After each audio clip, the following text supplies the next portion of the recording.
So here we have the Ford Ecosport on a 66 plate. I'm going to start off by showing you around the outside of the car, and then we'll hop in and run through some controls on the inside. But from the outside you can see it's a 5-door car with alloy wheels.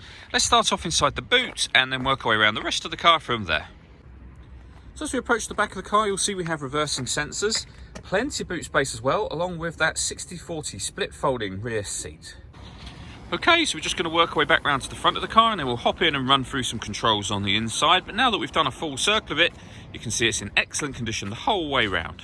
Just briefly before we climb in, I think that's what we're seeing the interior from this exterior point of view. There's plenty to run through on the dashboard, so let's hop in and we'll do that right now. Okay, now that we're inside the car, we're going to start with the dials. On the left-hand side, we have the rev counter, and on the right-hand side, the speedometer. In the middle at the bottom, we have the fuel gauge, and then above that, the total miles on this car, which are 26,615. You can change the information that's displayed there by pressing the button on the end of the indicator stalk for various different bits of trip computer information, eventually all the way back round to the beginning again.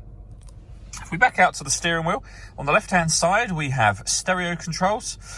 We've also got phone controls, including voice activation for the phone, so you can hit that button in the middle, ask it to dial anyone in your contacts list, and it'll do that for you without you having to take your phone from your bag or pocket. That is, of course, once you've paired it up, and I'll show you where that's done in just a moment.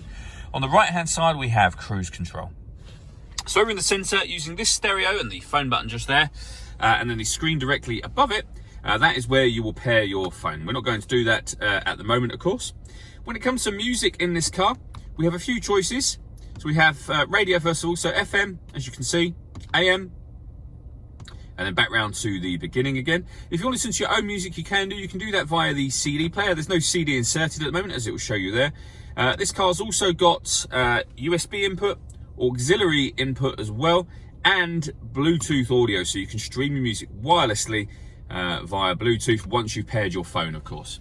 Working our way down, we have the buttons I was using just a moment ago, and the main volume for the stereo, and the CD player at the top just there. Beneath that, we have climate control, so you can adjust the temperature, the fan speed. You can determine what direction you'd like the air to be distributed in, and then hit that button to turn the air conditioning on. Or you can hit auto, and the car will do all of the work with regards to the fan and the direction of the air, in order that it maintains 28 degrees in the car. You can hear the fan speed has increased since I pressed that button. To override it, just readjust the fans to whatever level you want them on, and put it back on whatever setting you had it on previously, or whatever setting you want it on now.